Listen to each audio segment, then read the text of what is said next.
एक बार एक वैज्ञानिक ने एक टिड्डे तो पकड़ रहा और उसे अपनी आवाज पर छलांग लगाना सिखाया।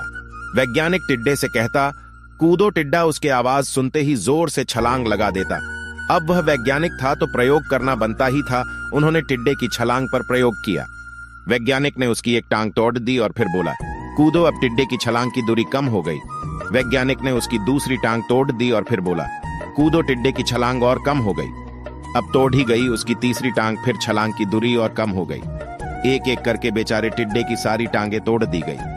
अब आखिरी टांग टूटने पर जब उससे कहा गया कूदो तो वह हिल भी नहीं पाया।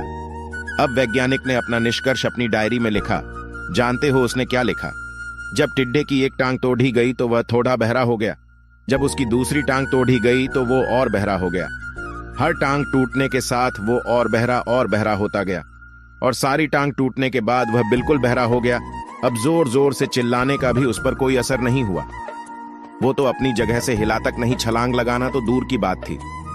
इस कहानी को सुनकर सभी को ऐसा ही लग रहा है ना कि क्या मूर्ख वैज्ञानिक था, इतनी सीधी सी बात उसे समझ में नहीं आई।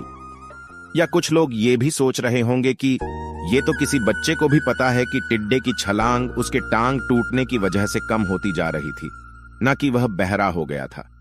दोस्तों, हम सभी जीवन में कई बार ऐसे ही मूर्ख बन जाते हैं।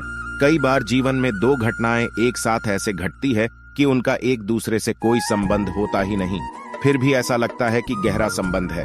कभी कभी दिखता कुछ और है लेकिन समझ कुछ और आता है और वास्तव में होता कुछ और है।